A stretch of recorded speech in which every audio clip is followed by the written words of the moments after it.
صفحہ نمبر 101 نون میم راشد حالات زندگی نظر محمد راشد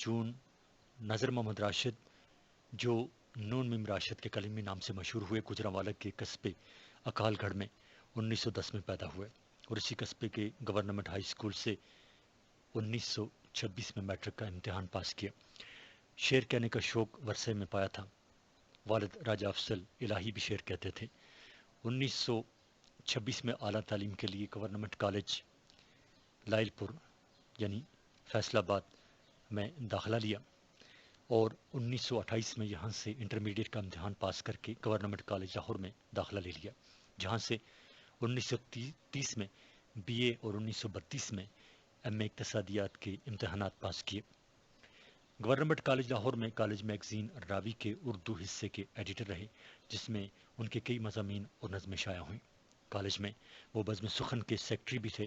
انہیں بحث و مباحثہ اور تقریری مقابلوں میں شریک ہونے کا بھی شوق رہا۔ 1934 میں چند ماہ مولانا ناجور نجیب آبادی کے رسالے شہکار کی ادارت کی اور پھر ملتان میں کمشنر کے دفتر میں ملازم ہو گئے۔ اس زمانے میں راشد نے اپنی نظم جرت پرواز لکھی، جو ان کے پہلے مجموعے ماورا میں شامل ہے۔ مگر جس نظم نے بعض نقادوں اور قاریوں کو سب سے زیادہ چونکا دیا وہ اتفاقات تھی، جو 1935 میں مجلہ ادبی دنیا لاہور کے سوالنامے میں شائع ہوئی۔ 1939 میں راشد نیوز ایڈیٹر کی حیثیت سے آل انڈیا ریڈیو میں ملازم ہوئے اور 1943 میں جب آپ ڈائریکٹر آف پروگرامز تھے تو فوج میں عارضی کمیشن پا کر بحیثیت پبلک ریلیشنز آفیسر مختلف ممالک میں خدمات سر انجام دیں۔ 1947 میں فوج سے رخصت ہو کر دوبارہ آل انڈیا ریڈیو کی خدمت میں حاضر ہوئے اور ملازمت سے وابستہ ہوئے۔ 1952 میں اقوام متحدہ کی ملازمت اختیار کی اور مختلف اوقات میں مختلف ممالک میں بطور ڈائریکٹر اطلاعات کام کیا۔ اس سلسلے میں زیادہ تر عرصہ نیو یارک میں بسر ہوا۔ 1963 میں ریٹائرمنٹ کے بعد ان کے ایک مضافاتی خوبصورت قصبے 1963 میں ریٹائرمنٹ کے بعد لندن کے ایک مضافاتی خوبصورت قصبے چیلشیم میں مستقل سکونت اختیار کی۔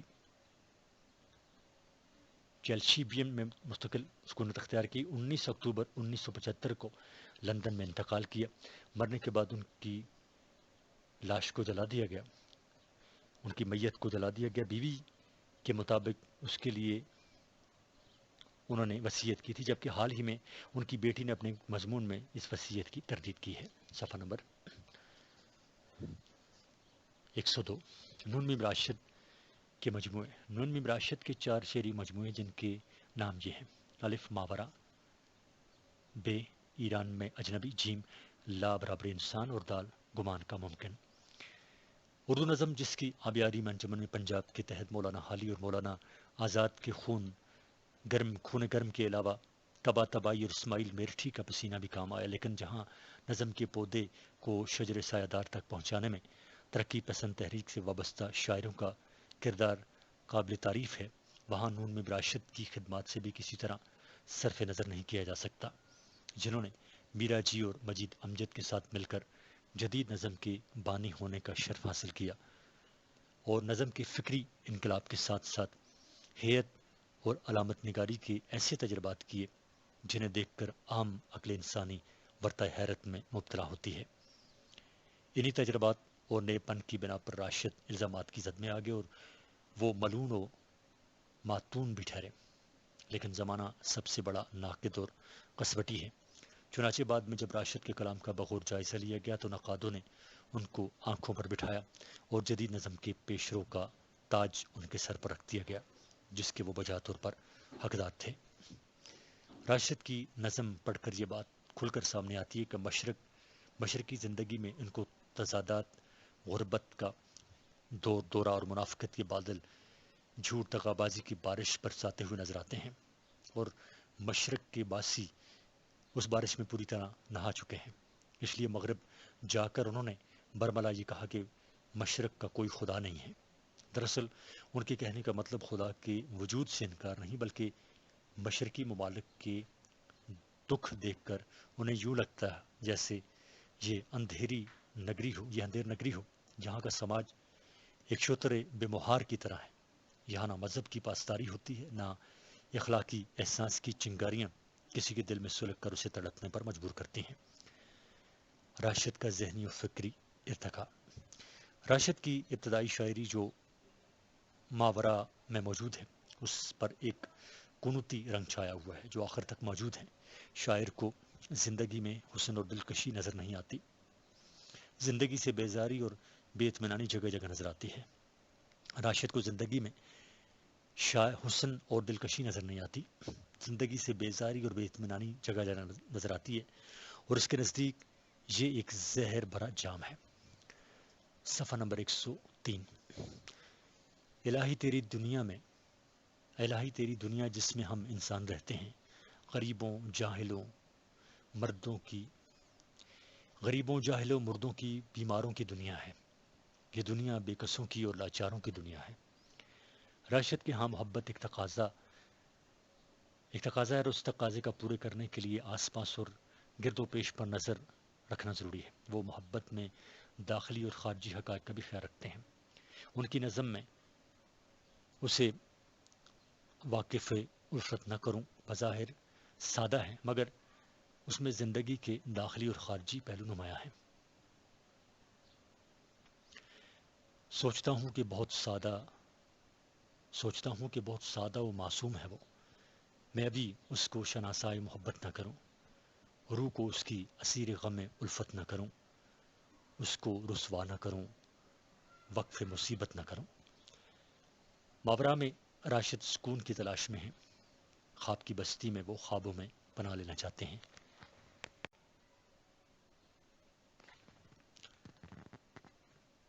نظم رخصت میں وہ مناظر فطرت میں سکون ڈھونڈتے ہیں، انہیں روحانی محبت میں سکون نہیں ملتا، لہٰذا رد عمل کا اظہار کرتے ہوئے جسمانی محبت کی طرف چلے جاتے ہیں۔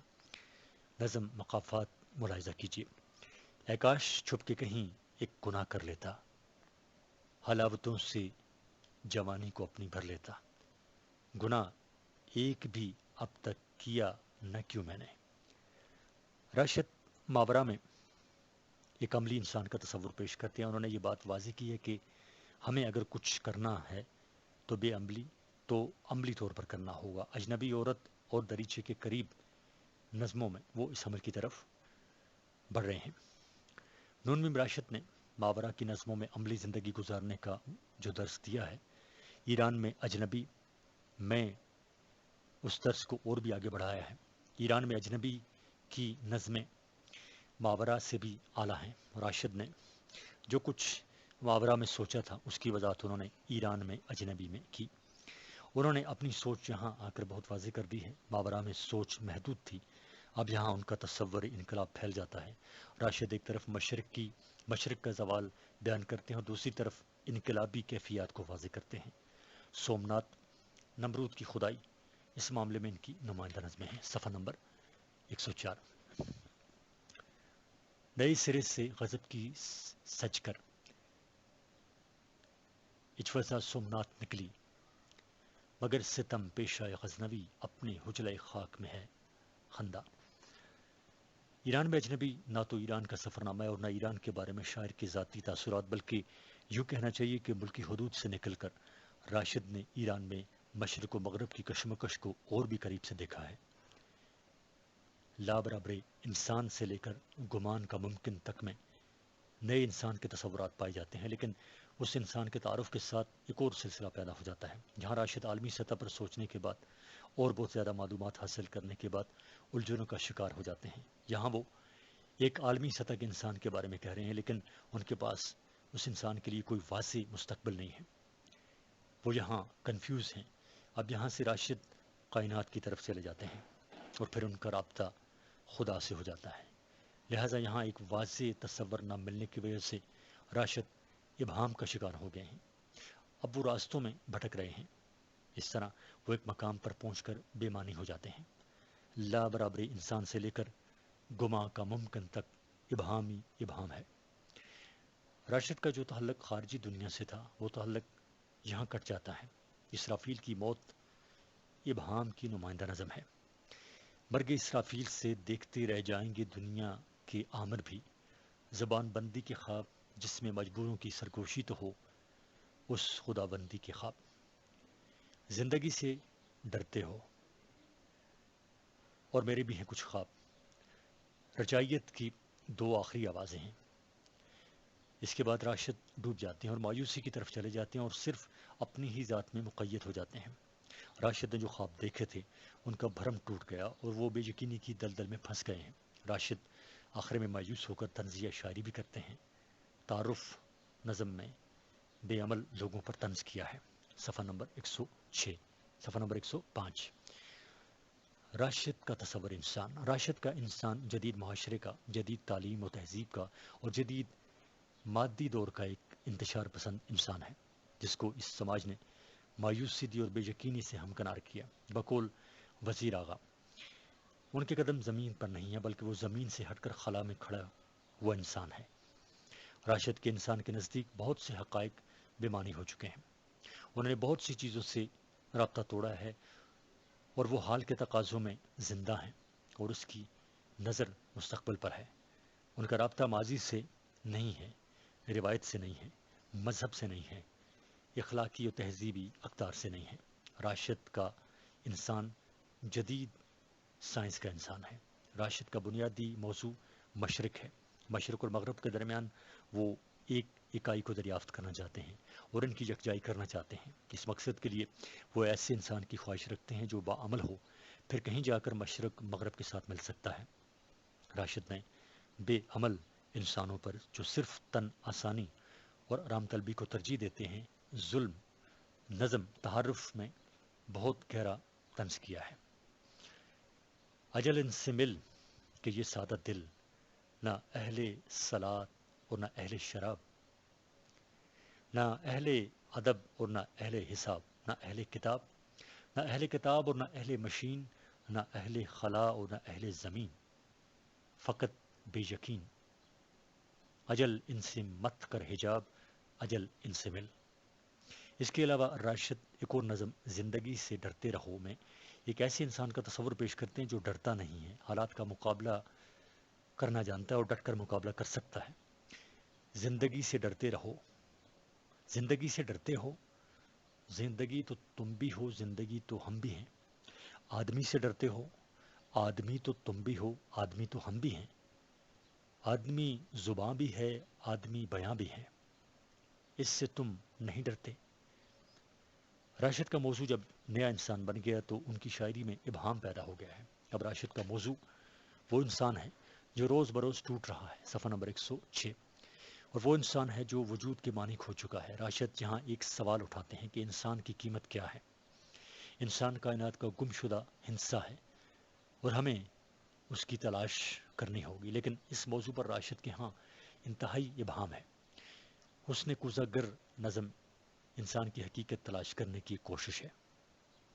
جہاں زاد نیچے گلی میں تیرے در کے آگے، یہ میں سوختہ سر حسن کوزہ گر ہوں، تجھے صبح بازار میں بوڑھے عطار یوسف کی دکان پر میں نے دیکھا، تو تیری نگاہوں میں وہ تابناکی تھی جس کی حسرت میں 9 سال دیوانہ پھرتا رہا ہوں۔ علامت نگاری۔ راشد کی علامت نگاری کا جائزہ لیتے ہوئے سب سے پہلے ان کی اساطیری علامت سمندر پر روشنی ڈالتے ہیں۔ یہ علامت مختلف معنی اور مفاہیم کے ساتھ قدیم تہذیبوں میں موجود رہی ہے۔ یہ ایک متنوع علامت ہے جس میں معنی اور تصورات کی بہت سی سطحیں دیکھی جا سکتی ہیں۔ سمندر کی تہ میں، سمندر تہ در تہ پراسرار لاشعور کی علامت ہے جس کی اتھاہ گہرائیوں میں نامعلوم کیا کچھ پڑا ہے۔ ماضی اور ماضی کے تجربات، اساطیر، خواب، ناتمام خواہشیں اور پرانی یادیں۔ انسانی لاشعور ایک جنگل ہے جس میں ہر قسم کے پودے، پھول اور پیڑ خاموش کھڑے ہیں۔ بھولے بسرے چہرے اور فراموش شدہ آوازیں پکارتی رہتی ہیں۔ سمندر کی تہ میں، سمندر کی سنگین تہ میں ہے صندوق، صندوق میں ایک ڈبیا میں ڈبیا میں ڈبیا۔ راشد کی دوسری علامت صحرا کی ہے. راشد کی طویل نظم دل میرے صحرا نورد پیر دل میں صحرا تاریخی اور جبلی آزادی کی ایک بڑی علامت کے ساتھ موجود ہے. اس نظم میں شاعر ایک ایسی عرفہ ترین سطح پر نظر آتا ہے جہاں وہ آنکھ بند کیے ایک الہامی پیغام رساں کی شکل اختیار کر لیتا ہے. حال اور مستقبل اس کے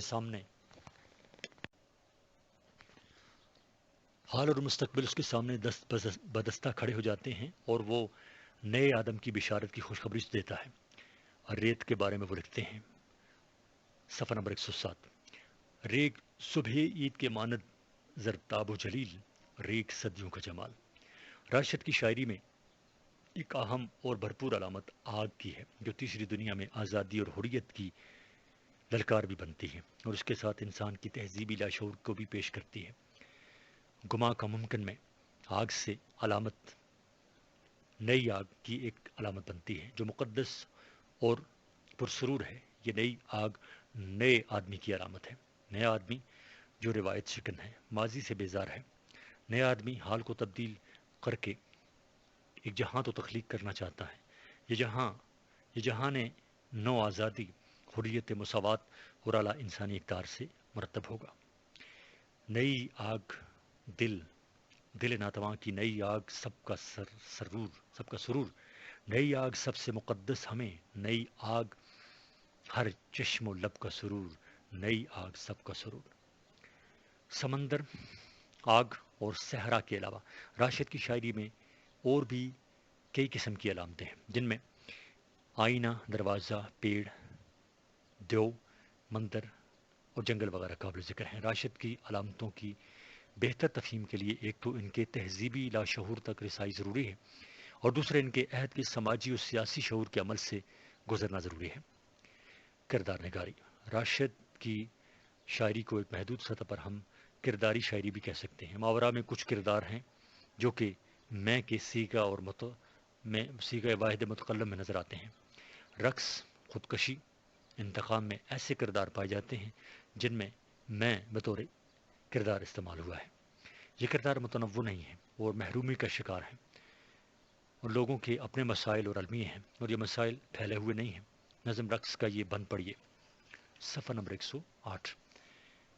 اے میری ہم رقص مجھ کو تھام لے، زندگی سے بھاگ کر آیا ہوں میں، ڈر سے لرزاں ہوں کہیں ایسا نہ ہو، رقص کر کے چور دروازے سے آ کر زندگی ڈھونڈ لے مجھ کو، نشاں پالے میرا اور جرم عیش کرتے دیکھ لے. راشد کے صفحہ نمبر 108 جاری ہے. راشد کے علامتی کرداروں میں نظم اندھا کباڑی بھی قابل ذکر ہے. وہ بے بصر ہے مگر صاحب بصیرت ہے. اس کا شہر صاحب بصر ہے مگر بصیرت سے محروم ہے. شہر خواب کے خوف کے مرگ میں مبتلا ہے اور کباڑی کے شور اور خوشامد کے باوجود شہر پر کوئی اثر نہیں ہوتا اور کوئی اس کے خواب لینے کے لیے تیار نہیں. اب یہ شہر رفتہ رفتہ انحطاط اور موت کی گرفت میں جا رہا ہے. خوب لے لو خواب اصلی ہیں کہ نقلی، یوں پرکھتے ہیں کہ جیسے ان سے بڑھ کر خواب داں کوئی نہ ہو. راشد نے تصور وقت پر بھی بحث کی ہے. اس سلسلے میں ایک نظم حسن کوزہ گر نمائندہ نظم ہے جو لا برابر انسان کی پہلی اور گما کا ممکن کی آخری نظم ہے. یہ نظم 4 حصوں پر مشتمل ہے. اس نظم میں سب سے مضبوط کردار حسن کوزہ گر کا ہے. اگر یہ کہا جائے کہ یہ کردار تمام اردو نظموں میں ایک مضبوط کردار ہے تو بے جانا ہوگا. راشد نے یہاں فن اور عشق کا تعلق بتایا ہے. یہ دونوں ایک دوسرے کے لیے ضروری ہیں. دونوں کے بغیر ایک چیز مکمل نہیں. حسن کوزہ گر جہاں ذات سے محبت کرتا ہے، یہاں یہ محبت حسن میں تحریک فن پیدا کرتی ہے. تمنا کی وسعت کی کس کو خبر ہے جہاں ذات، لیکن تو چاہے تو میں پھر پلٹ جاؤں ان اپنے مہجور کوزوں کی جانب، گلو لا کے سوکھے تغاروں کی جانب، معیشت کے اظہار فن کے سہاروں کی جانب. کہ میں اس گلو لا سے، اس رنگ و روغن سے، پھر وہ شرارے نکالوں کہ جن سے دلوں کے خرابے ہوں روشن. صفحہ نمبر 109. راشد کا اسلوب. ڈاکٹر آفتاب احمد راشد کی زبان و بیان کے بارے میں لکھتے ہیں: راشد شاعر نہیں، لفظوں کے مجسمہ ساز ہیں. وہ نظمیں نہیں کہتے، سانچے میں ڈھلے ہوئے مجسمے تیار کرتے ہیں. راشد نے اپنی نظموں کا جہاں بسانے کے لیے الفاظ و تراکیب کے تمام اعلیٰ وسائل بروکار لائے ہیں. راشد نے محسوس کیا کہ قافیہ اور ردیف کی پابندی ہٹ جانے کے بعد آزاد نظم کہیں خشک اظہار خیال نہ رہ جائے.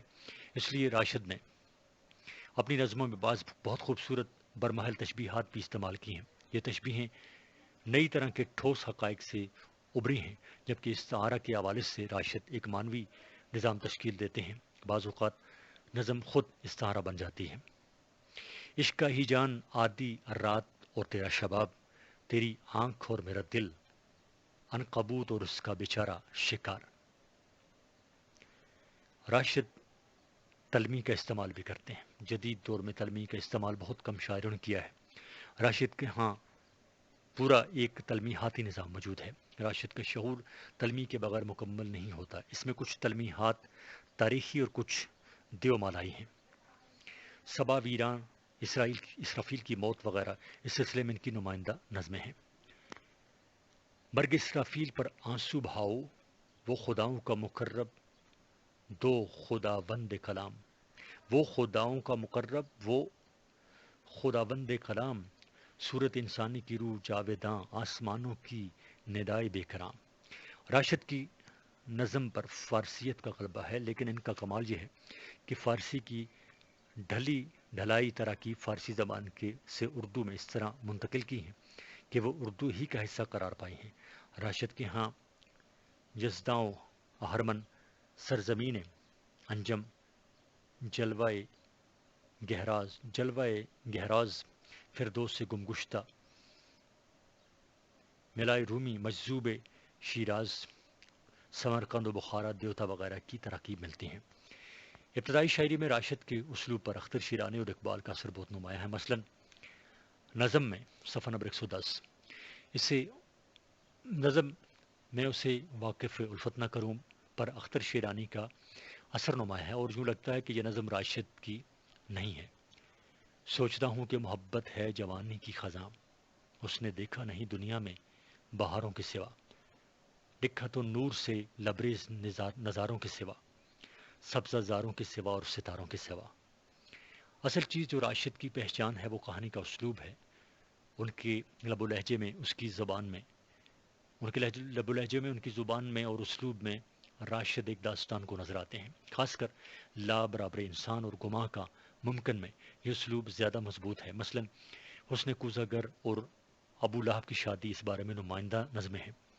راشد کو روایتی اسلوب کا باغی کہا جاتا ہے، لیکن وہ ایک باغی سے زیادہ مجتہد نظر آتے ہیں. انہوں نے روایت میں جدیدیت پیدا کی، نہ کہ روایت کو ختم کر ڈالا. بغاوت. سب سے پہلے بغاوت تو انہوں نے شاعری خصوصاً نظم کے لگے بندے اصولوں سے انحراف کی صورت میں کی. راشد نے نظم کا کینوس وسیع کیا اور اس میں کوسے قزح کی طرح کئی رنگ بھرے، جس نے آسمان پر اڑتی تتلیوں اور گل و بلبل کے پر باندھنے کے برعکس عرضی مخلوق انسان کے مسائل کی خد و خال ابھارے. انہوں نے ہیت، مواد اور اسلوب ہر لحاظ سے پرانی شاعری سے بغاوت کی. اسی سرکشی میں ان کی شاعری عام قاری کی ذہنی سطح سے بھی بلند ہو گئی اور علامت رمز و کنایا اور ابہام کی کثرت کے سبب عام فہم نہ رہی. مثلا ان کی ایک نظم صبا ویران ملاحظہ ہو: سلیماں سربا زانو اور صبا ویراں صبا آصیب کا مسکن، صبا عالم کا انبار بے پایاں، کیا وہ سبزہ و گل سے جہاں خالی، ہوائیں تشنائے باراں تجور اس دشت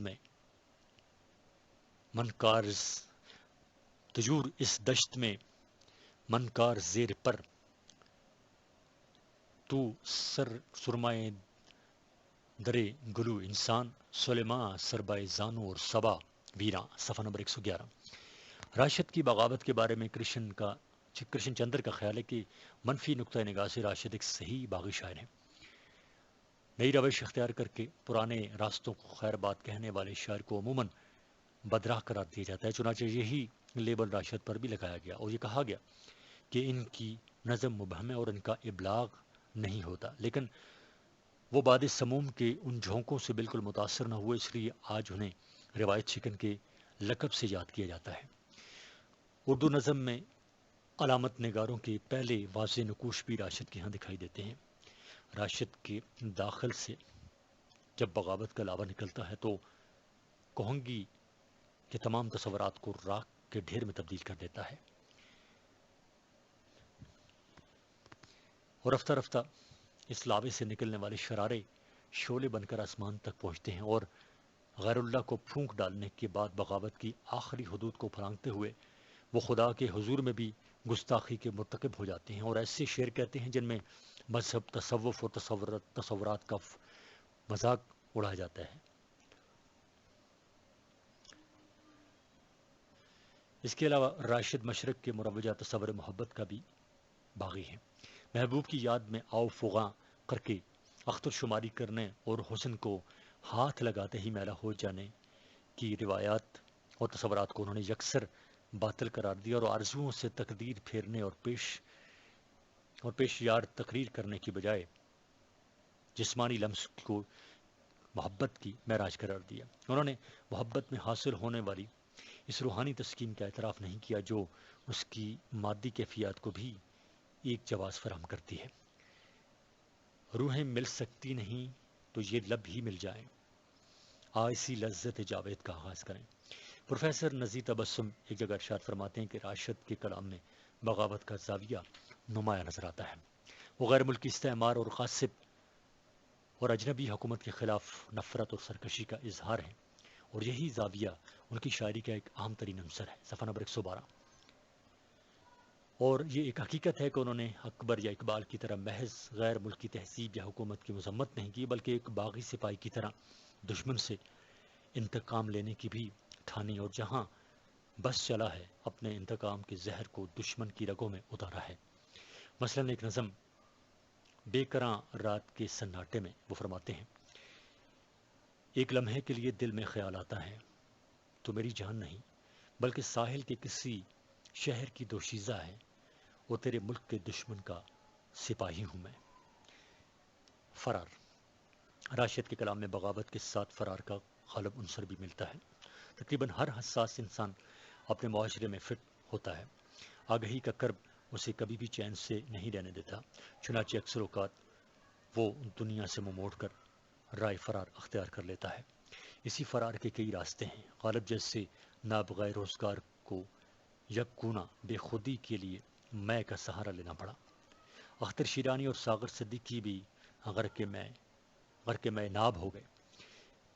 میر اور میرا جی نے جنسی انحراف اور غیر فطری افعال اپنا کر اپنے معاشرے سے دور بھاگنے کی کوشش کی، جبکہ بعض شہرا شکیب اور مصطفیٰ زیدی کی طرح خود اپنے ہاتھوں سے اپنی زندگی کا چراغ بجھا دیتے ہیں۔ فرار کی ایک پگڈنڈی داخلیت کی طرف بھی نکلتی ہے، جس میں شاعر اپنے آپ کو یوں گم کر دیتا ہے کہ اسے دنیا و مافیا کا ہوش بھی نہیں رہتا۔ راشد کے ہاں فرار کا یہی رجحان غالب ہے۔ راشد ایک حساس انسان کی طرح اپنے دور کے سماجی اور معاشرتی مسائل سے کسی طرح الگ نہیں رہ سکتے تھے۔ وہ انقلاب کے سپنے دیکھتے رہے، لیکن اس کے اندر کا دوربین انٹروورٹ شخص انہیں داخلیت کی طرف مائل بھی کرتا ہے۔ چنانچہ انہوں نے اس قسم کی نظمیں بھی کہیں جن میں داخلیت کے ساتھ خارجیت نمایاں ہے۔ اس کے ساتھ ساتھ مایوسی اور یاسیت کی تہ بھی کئی نظموں پر چھائی ہوئی ہے۔ ان کی نظمیں پڑھ کر فرار کا الزام حق پر مبنی دکھائی دیتا ہے۔ ناامیدی، گداز اور اداسی ان کی نظموں میں موجود ہیں۔ انجانے راستوں یا جانی پہچانی منزلوں کی طرف جانے کے لیے ان کا دل ہمیشہ تڑپتا رہا ہے، اور وہ ہجرت کرنے کو بےتاب نظر آتے ہیں۔ نظم وادی پنہا میں لکھتے ہیں، صفحہ نمبر 113، مجھ کو ہے اب تک تلاش زندگی کی تازہ جولانگاہ ہے، اور بے قرار سی ہے زندگی کے کوہنہ آہنگ مسلسل سے مجھے، سرزمین زیست کی افسردہ محفل سے مجھے۔ جنسیت، راشد کے ہاں جو جنسی لہر موزوں نظر آتی ہے وہ بھی ان کی فراریت کے ہیجان انگیزی سے مملو ہے۔ عزیز احمد راشد کی جنسیت کو ان کا فرار قرار دیتے ہیں۔ وہ نون میم راشد ایک مطالعہ میں رقم تراز ہیں کہ صرف دو طاقتیں ان کے دل و دماغ پر مسلط ہیں، جنسی اور جنسی تشنگی کی وجہ سے خواہش مرگ۔ جنس ان کے نزدیک زندگی کی سب سے بڑی قدر ہے۔ اجنبی عورت پڑھ کر شک ہونے لگتا ہے کہ جنس میں محویت ان کے نزدیک احتساب کائنات کا واحد ذریعہ ہے۔ نظم انتقام پڑھ کر ان کی جنسیت، فراریت اور بدیسی حکمرانوں سے بغاوت کا کھل کر اظہار ہوتا ہے۔ وہ اجنبی سامراج سے تعلق رکھنے والی عورت سے جنسی حس بھی اٹھاتے ہیں تو اسے انتقام کا نام دیتے ہیں۔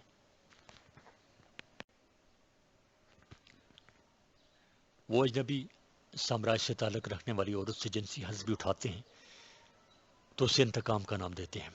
اس کا چہرہ، اس کی خد و خال یاد آتے نہیں، ایک برہنہ جسم اب تک یاد ہے، اجنبی عورت کا جسم، میرے ہونٹوں نے لیا تھا رات بھر جس سے ارباب وطن کی بے بسی کا انتقام، وہ برہنہ جسم اب تک یاد ہے۔ سامراج دشمنی، راشد کی نظم کا ایک اور نمایاں دھارا سامراج دشمنی کی صورت میں بہتا ہے، جو سامنے آنے والے ظلم و جبر کے ہر پہاڑ سے ٹکرا کر اس کا سینہ چیرنے کی صحیح کرتا ہے۔ راشد، صفحہ نمبر 114۔ سامراج دشمنی میں ترقی پسند تحریک آگے تھی۔ راشد بھی ذہنی طور پر اس تحریک سے متاثر تھے، چنانچہ ان کے ذہن میں بھی سامراج دشمنی کے عناصر نے ڈیرے ڈال دیے۔ خلیل الرحمن اعظمی راشد کا ذہنی ارتقاء میں فرماتے ہیں، راشد کی ان نظموں میں ایک گہری سیاسی بصیرت ملتی ہے اور انسان کی مساوات کا وہ تصور جو کسی فیشن یا وقتی سفر کے مرہون منت نہیں ہے بلکہ شاعر کے اپنے ادراک کی دین ہے۔ ان نظموں میں ایک نوع کی ہماگیری اور آفاقیت بھی ہے۔ بعض حضرات نے سامراج دشمنی میں راشد کو اقبال کا پیشرو قرار دیا، چنانچہ ڈاکٹر آفتاب احمد کو کہنا پڑا کہ اقبال سے راشد کی ایک اور مماثلت بھی قابل غور ہے۔ اقبال کے بعد اگر ہمارے ہاں کسی شاعر میں مشرق کا بطور مشرق کے شعوری احساس، رنگ اور نسل کی تفریق کا احساس جس عنوان اور جس انداز کے ساتھ راشد کے کلام میں جاری و ساری ہے، وہ صاف اقبال کی یاد دلاتا ہے۔ راشد کی نظمیں اس گہرے کرب کی غماز ہیں جس سے تیسری دنیا میں رہنے والا ہر شخص ایک اجنبی اور جابر نظام کے شکنجے میں گرفتار ہے۔ شاعر درماندہ میں وہ افرنگ کی دریوزہ گری کا ذکر کرتے ہوئے وہاں کے گلزاروں کے پھولوں تک کی تضحیک اڑاتے ہیں۔ دریچے کے قریب میں اسے 300 سال کی لذت، اور ایسی لذت کہ جس کا مداوع کوئی نہیں، یاد آتی ہے۔ انتقام میں در افرنگ کے ادنا غلام کی نفرت ایک سکیمانہ انتہا کو چھو لیتی ہے۔ اجنبی عورت میں دیوار ظلم اور دیوار رنگ کا احساس گونج بن کر قاخ امرا کے در و دیوار تک ہلا دیتی ہے۔ زنجیر میں یہی احساس ظلم پروردہ غلاموں کے لیے نعرہ بغاوت بن کر ظاہر ہوتا ہے۔ ایران میں اجنبی کی نظموں میں مشرق و مغرب کی آوازوں کا احساس شدید تر اور تلخ تر ہوتا جاتا ہے۔ یہاں راشد کی مشرقیت زیادہ ابھر کر سامنے آتی ہے اور وہ زہر حلاحل کو کسی صورت کند کہنے کو تیار نہیں۔ ان کو یہ بھی اندازہ ہے کہ انہیں اس مقام تک پہنچانے میں ان کے بزرگوں کی عافیت کوشی اور سستی کا بھی بڑا ہاتھ ہے۔ اگر تیموری شمشیریں کند نہ ہوتیں اور وہ لوگ رزم حق و باطل میں فولاد بن جاتے تو بھلا یہ کیوں کر ممکن تھا کہ انگریز اس بر صغیر کو قبضہ کر لیتا۔ صفحہ نمبر 115۔ راشد شاعر درماندہ میں فرماتے ہیں، زندگی تیرے لیے بستر و سنجاف و سمور اور میرے لیے افرنگ کی دریوزہ گری، میں ہوں درماندہ و بیچارہ ادیب خستہ فکر محاش۔ راشد کا غم صرف ان کی ذات یا ملک تک محدود نہیں بلکہ ان کے پیش نظر تمام ایشیا اور افریقہ مغربیت کے دام میں پھنس کر کرا رہے ہیں۔ اس عنکبوت کے جال میں لوگ سراسیمہ ہیں، لیکن رہائی کی کوئی صورت نظر نہیں آتی اور ہر جگہ تالے رکیب اوج پر ہے۔ یہ بات ان کی نظم منوسلوا میں پوری طرح ظاہر ہوتی ہے۔ بس ایک زنجیر، ایک ہی آہنی کمند عظیم پھیلی ہوئی ہے، مشرق کے کنارے سے دوسرے تک، میرے وطن سے تیرے وطن تک۔ بس ایک ہی عنکبوت کا جال ہے کہ جس میں ہم ایشیائی اسیر ہو کر تڑپ رہے ہیں۔ لیکن راشد کو یقین ہے کہ اگر ہم سب مل کر عزم و ہمت کا مظاہرہ کریں تو کوئی وجہ نہیں کہ ان نمرودوں کی سلگائی ہوئی آگ کے شعلوں کو ایمان ابراہیم کی قوت سے بجھایا نہ جا سکے۔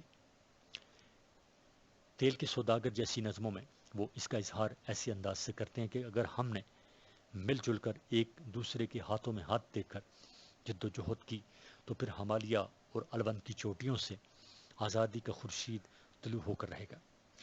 میرے ہاتھ میں ہاتھ دے دو کہ دیکھی ہیں میں نے ہمالیہ و الوند کی چوٹیوں پہ شعائیں، انہی سے وہ خورشید پھوٹے گا آخر بخار۔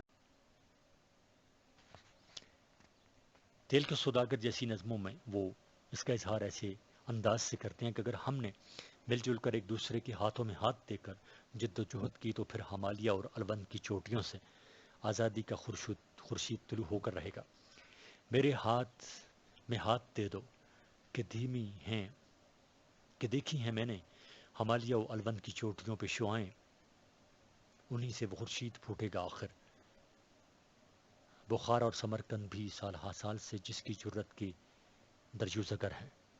صفحہ نمبر 116۔ راشد کی یہ پیشن گوئی حرف بحرف درست ثابت ہوئی۔ پاکستان کی آزادی کے ساتھ بخار اور سمرقند کی آزادی کے ٹوٹے ہوئے تارے بھی مہ کامل بن چکے ہیں۔ جدید نظم میں راشد کا نام ہمیشہ کے لیے زندہ رہے گا۔ جب قیامت کا ذکر چھڑتا ہے تو بات محبوب کی جوانی تک پہنچتی ہے، لیکن جب موضوعات نئے اور آزاد نظم پر بحث ہوگی اور راشد کا نام شاعران بالا کی صف میں نظر آئے گا اور ان کی عظمت کا چاند ہمیشہ چمکتا رہے گا۔